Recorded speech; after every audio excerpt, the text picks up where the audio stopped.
স্বামী বিবেকানন্দ তখন নতুন সন্ন্যাসী হয়েছেন। ভারতের তীর্থে তীর্থে নানা জায়গায় ঘুরে বেড়াচ্ছেন। আগ্রা থেকে তিনি বৃন্দাবনের পথে চলেছেন। হাতে একটি পয়সাও নেই। পথে চলতে চলতে যেমন ক্লান্ত হয়েছেন, খিদেও পেয়েছে তেমনি। বৃন্দাবনের কাছাকাছি পৌঁছে তিনি দেখলেন একটি লোক বসে বসে মনের আনন্দে তামাক খাচ্ছে। স্বামীজির তামাক খাবার অভ্যেস ছিল। তামাক খাচ্ছে দেখে তাঁরও তামাক খাবার ইচ্ছে হলো। তিনি বললেন, তোমার কলকাটা একটু দাও তো বাবা। এতে লোকটি অত্যন্ত সংকুচিত হয়ে বললে, মহারাজ, হাম ভাঙ্গি হে।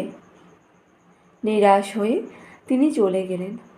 খানিক গিয়ে তার মনের বিচার এলো, আমি সন্ন্যাসী, আমার তো জাত বিচার নেই, তাহলে ম্যাথরের নাম শুনেই আমি এভাবে চলে এলুম কেন?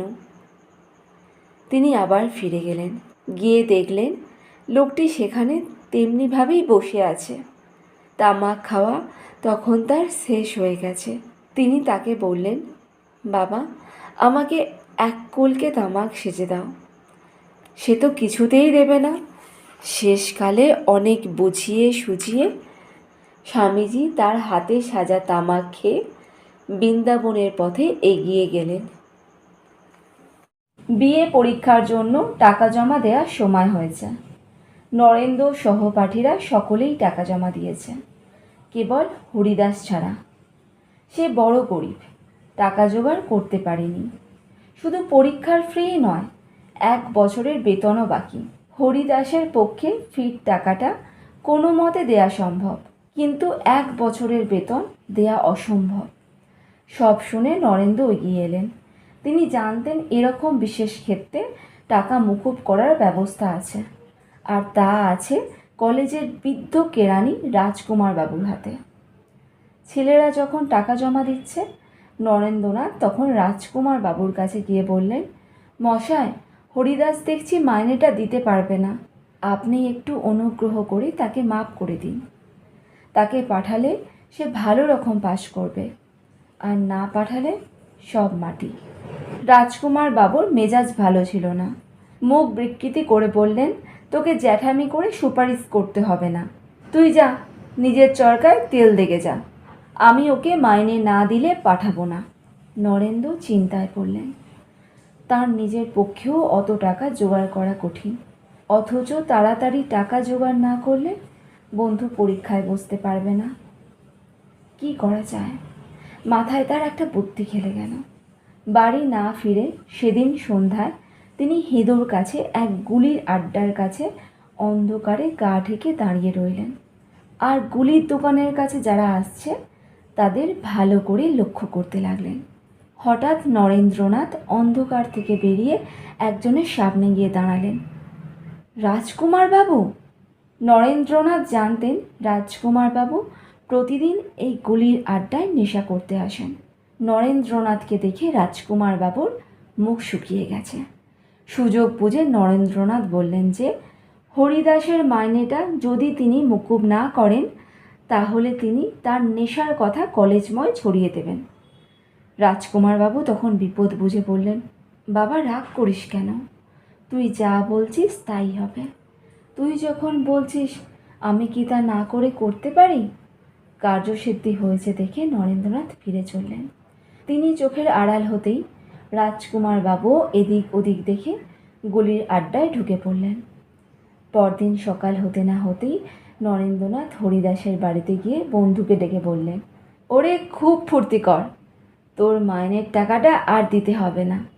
তারপর গত সন্ধ্যার ঘটনাটা আনুপার্বিক বর্ণনা করে দুজনেই হাসিতে ফেটে পড়লেন। গল্পটি স্বামী বিবেকানন্দের ছোটবেলার একটা কাহিনী। স্বামীজির নাম ছিল নরেন্দ্রনাথ। নরেন্দ্রনাথ খুব সুন্দর গল্প করতে পারতেন। তার কথা এবং ব্যক্তিত্বের এমন আকর্ষণ ছিল যে তিনি গল্প আরম্ভ করলে সবাই সব কাজ ভুলে তার কথাই শুনত। স্কুলে ক্লাসের ফাঁকে একদিন তিনি গল্প করছেন। গল্প এত জমে গেছে যে শিক্ষক এসে পড়াতে শুরু করলেও সকলে পড়ার দিকে মন না দিয়ে তার কথাই শুনছে। কিছুক্ষণ পর শিক্ষক ফিসফিস শব্দ শুনে ব্যাপারটা বুঝতে পারলেন। বিরক্ত হয়ে তিনি এক এক করে সবাইকে পরীক্ষা করলেন তিনি যা পড়াচ্ছিলেন তারা তা শুনেছে কিনা। কেউ উত্তর দিতে পারল না। কিন্তু নরেন্দ্রের মন ছিল দুমুখ। গল্পের ফাঁকেও তিনি মনের একটা অংশ পড়ার দিকে রেখে দিতেন। তাই শিক্ষক যখন নরেন্দ্রনাথকে পড়া জিজ্ঞাসা করলেন, নরেন্দ্র নির্ভুল উত্তর দিলেন। শিক্ষক তখন জিজ্ঞাসা করলেন, এতক্ষণ কে কথা বলছিল? সকলে নরেন্দ্রকে দেখিয়ে দিল। শিক্ষকের তা বিশ্বাস হলো না। তিনি নরেন্দ্র ছাড়া আর সবাইকে দাঁড়িয়ে থাকতে বললেন। সকলের সঙ্গে নরেন্দ্র উঠে দাঁড়ালেন। শিক্ষক বললেন, তোমাকে দাঁড়াতে হবে না। নরেন্দ্র বললেন, না, আমাকেও দাঁড়াতে হবে, কারণ আমিই তো কথা বলেছিলাম। তিনি দাঁড়িয়ে রইলেন।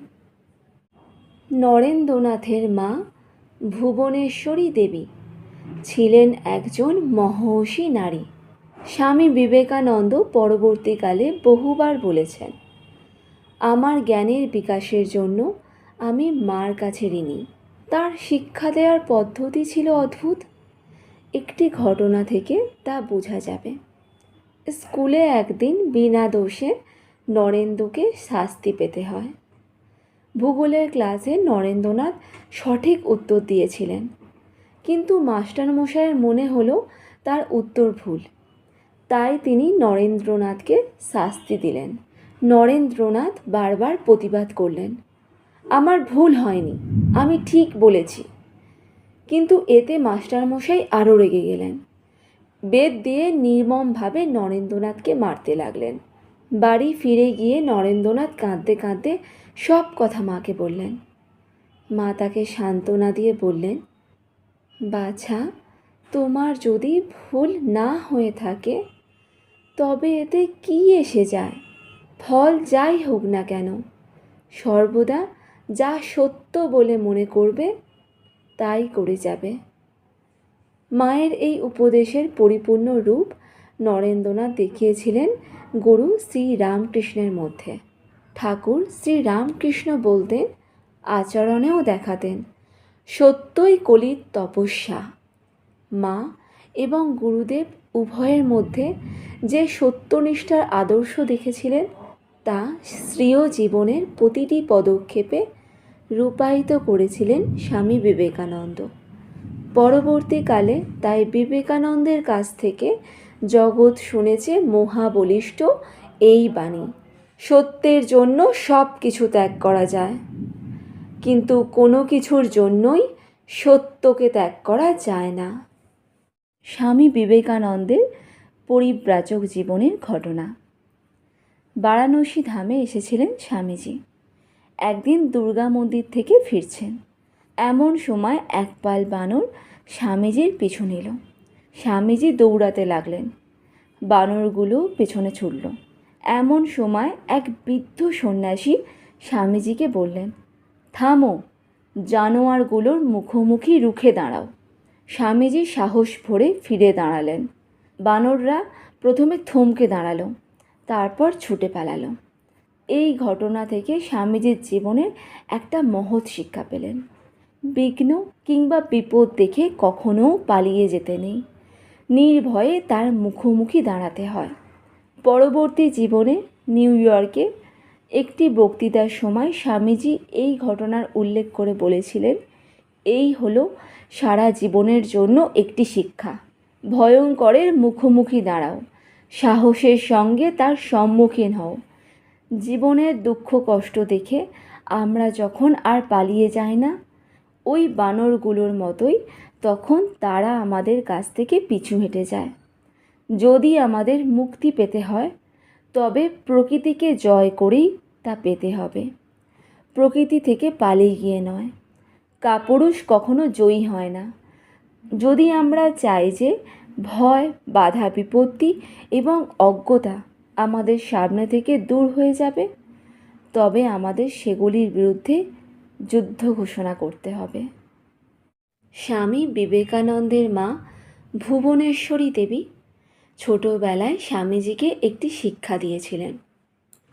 তিনি বলেছিলেন, আজীবন প্রবৃত্ত থেকো, নিজের মর্যাদা রক্ষা করো এবং কখনো অন্যের মর্যাদা লঙ্ঘন করো না।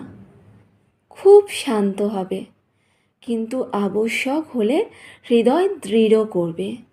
মায়ের এই শিক্ষাগুণেই ছোটবেলা থেকে স্বামীজি শিখেছিলেন কিভাবে আত্মসম্মান রক্ষা করে চলতে হয়। অপরকে যথোচিত সম্মান দিতে তিনি সংকোচ করতেন না। তেমনি অনর্থক কেউ তাকে অসম্মান করবে তাও তিনি বরদাস্ত করতে পারতেন না। বালক নরেন্দ্রনাথকে একবার তার বাবার এক বন্ধু অযথা তুচ্ছতাচ্ছিল্য করতে থাকেন। বাড়িতে মা বাবা কখনোই নরেন্দ্রনাথকে ছোট বলে অবজ্ঞা করেননি। নরেন্দ্রনাথের কাছেও এরকম ব্যবহার তাই নতুন। অবাক হয়ে তিনি ভাবলেন, কি আশ্চর্য, আমার বাবাও আমাকে এত তুচ্ছ মনে করে না, আর ইনি কিনা তাই ভাবেন।